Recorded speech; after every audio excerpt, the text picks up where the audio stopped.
প্রাকৃতিক সৌন্দর্য দেখতে দেখতে আমি চলে যাচ্ছি রান্না করতে। রান্না আজকে কিছুই নয়, আজকে জুস তৈরি করব কোনো রান্নার ঝামেলা ছাড়াই। এটা হচ্ছে রাধাচূড়া গাছ।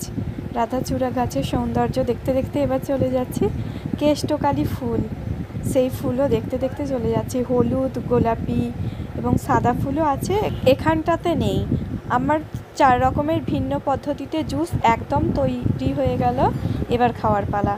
এবার আসল রেসিপিতে চলে যাওয়া যাক।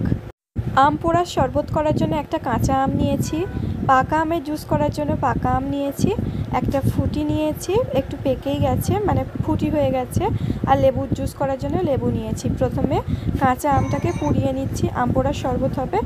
একটু উল্টে দিলাম, দিয়ে আর একটা সাইডও ভালো করে এটাকে করে নেব, মানে পুড়িয়ে নেব। হয়ে গেছে পোড়ানো, এবার তুলে নিচ্ছি।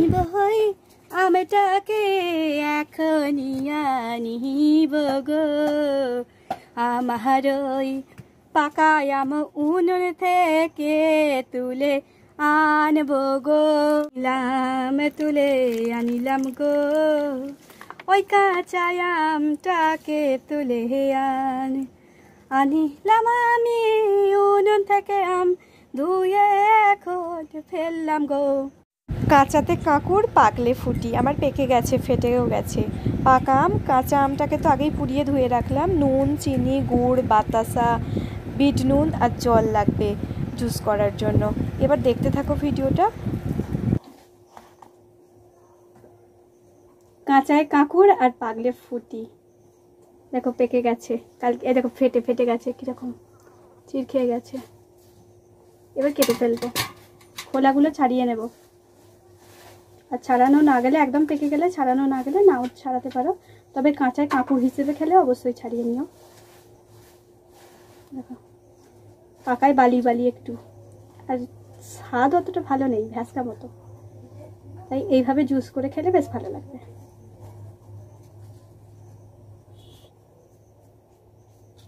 এই সিডাগুলো ফেলে দেবো, দানা দানাগুলো। সবটা করব না, কিছুটা খাওয়া হবে আর কিছুটা জুস করব।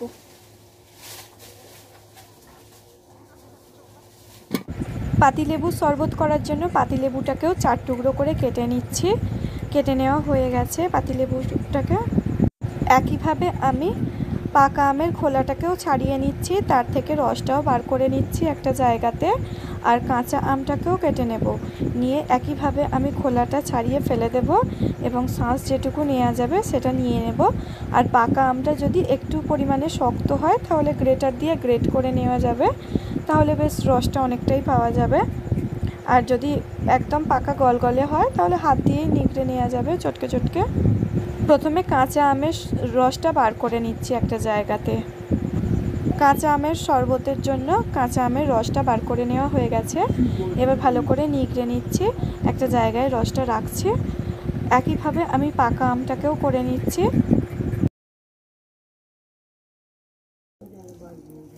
যদি একটু শক্ত হয় গ্রেটার দিয়ে গ্রেট করে নিতে পারো, আর যদি এরকম নরম রস বেরোয় তাহলে এমনিই করে নিও। কিছুটা অংশ একটু শক্ত শক্ত লাগছে, তাই জন্য গ্রেটার দিয়ে গ্রেট করে রসটা বার করে নিচ্ছি। তোমরা যদি চাও তো খোলাটা থেকে চোগলা বার করে নেবে, নিয়ে মিক্সিতে দিয়েও পেস্ট করে নেবে, আর সেদ্ধ করেও করতে পারো আমটাকে, তাহলে সমস্ত রসটা পাওয়া যাবে, আটির অনেকটা অংশ পাওয়া যাবে। ফুটিগুলো এগুলোকেও গ্রেটারের সাহায্যে গ্রেট করে নিচ্ছি। এইভাবে যে কোনো জিনিসই গ্রেট করে নিতে পারো, তালটাকেও এইভাবে গ্রেট করলে করা যায়। একটা দুটো রেখে সবগুলোই করে দেবো, একটা দুটো রেখে। আমি একটুখানি কাঁচা খেয়েছি, আমার তো ভালো লাগে না।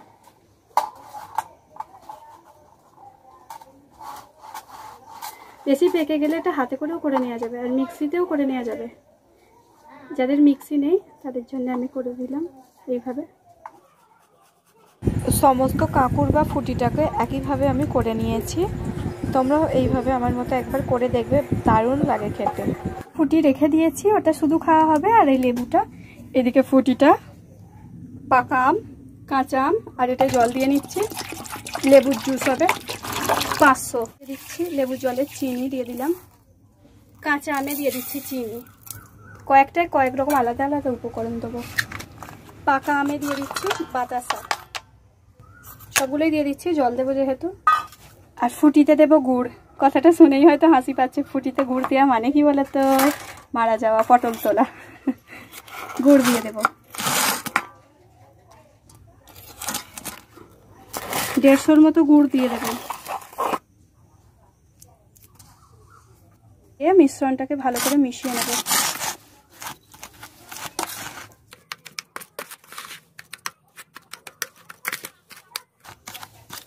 ফুটিতে গুড়, এটা গুড় দিয়েই করবে, বেশ ভালো লাগবে। আখের গুড়টা যতক্ষণ না পর্যন্ত গলছে ততক্ষণ নাড়াচাড়া করতে হবে।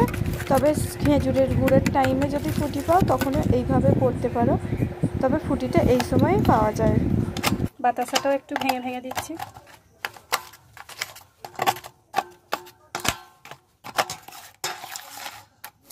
নুন দিয়ে দিচ্ছি।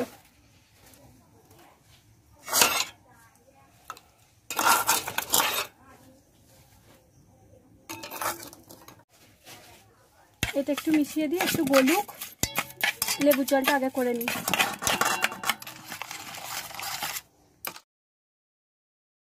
যেটাই নুন চিনির জল রেখেছি তার মধ্যে দিয়ে দিচ্ছি লেবুর রসটা। এটা লেবুর জল করা হবে, বেশ ভালো রস আছে লেবুটার মধ্যে। ফুটিরটায় একটুখানি দিয়ে দিলাম, না দিলেও চলবে, এটা একটু টকটক যাতে হয়, যেহেতু এটা শুধু মিষ্টি হবে, একটুখানি দিয়ে দিলাম, 4 ভাগের 1 ভাগ। লেবুর জলটাকে ভালো করে নাড়াচাড়া করে নিচ্ছি। চিনিটা গলে গেলেই একদম তৈরি হয়ে যাবে লেবুর জল।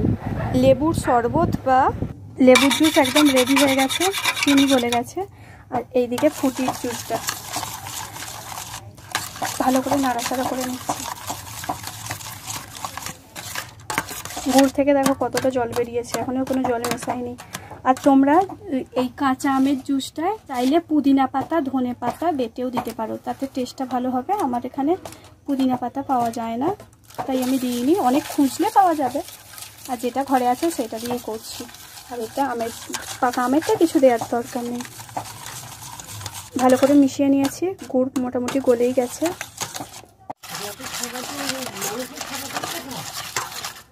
পাকা আমেরটা বাতাসাটা ভালোভাবে গলা পর্যন্ত মেশাতে থাকবো। কাঁচা আমের জুসটাকে এবার নাড়াচাড়া করে নিচ্ছি। চিনিটা গলা পর্যন্ত অপেক্ষা করব। ফুটির জুসের মধ্যে জল দিয়ে দিচ্ছি, পাকা আমের জুস সব। কাঁচা আমের জলটা দেওয়ার পরে হ্যান্ড হুইস্কের সাহায্যে ভালো করে সমস্ত জলগুলিকে মিশিয়ে নিচ্ছি। এরপরে খালি বিট নুনটা দেবো। কাঁচা আমের শরবতের মধ্যে দিয়ে দিচ্ছি এবার বিট নুন। ফুটির শরবতের মধ্যে একটু বিট নুন দিচ্ছি, আর পাকা আমের জুসে দেবো না। ভালো করে মিশিয়ে নিচ্ছি। আর লেবুর জুসেও দেবো না। কাঁচা আমেরটা এখানে ভাজা জিরে গুঁড়ো দেওয়া যেতে পারে, চাট মশলা দেওয়া যেতে পারে, যেটা ঘরে থাকবে সেটাই দেওয়া যেতে পারে। একদম রেডি হয়ে গেলে এবার ছেঁকে খাওয়ার পালা। চাইলে পেস্টটা মিক্সিতেও করা যাবে। এবার খাওয়ার পালা। 4 ধরনের শরবতই একদম রেডি, এবার খাওয়ার পালা। নিয়ে নিয়েছি, প্রথমে দিয়ে দিচ্ছি আমের জুস, পাকা আমের, কাঁচা আমের। আজকের কাঁচা আমের শরবতটাকে আম পোড়ার শরবতও বলা যাবে, কারণ পুড়িয়ে করা হয়েছে। ফ্রুটির তোমরা খাবার আগে ছেঁকেও নিতে পারো। লেবুর ধরনের ভিন্ন পদ্ধতিতে জুস একদম তৈরি হয়ে গেল। এবার খেয়ে দেখার পালা। শরবতটা খেয়ে দেখি। অন্য শরবতগুলো তো আগেও খেয়েছি, ফুটির শরবতটা এইভাবে কখনো খাইনি, আজকে তাই প্রথমে ওটাই খেয়ে দেখছি। কেটে যখন খাচ্ছিলাম ভ্যাসকা ভ্যাসকা লাগছিল, এখন কিন্তু বেশ ভালো লাগছে। এইভাবে জুস করেই খাবে।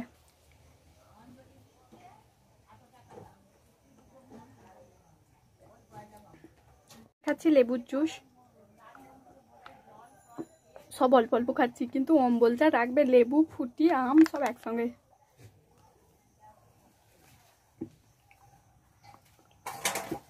পাকা আমের খাচ্ছি।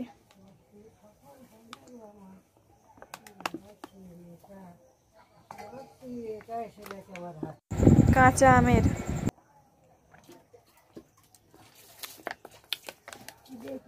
এটা টক টক। আজকের ভিডিওটা এখানেই শেষ করলাম। ফিরে আসবো অন্য কোনো এক রেসিপির সঙ্গে। ততক্ষণ সবাই সুস্থ থেকো, ভালো থেকো, সাবধানে থেকো।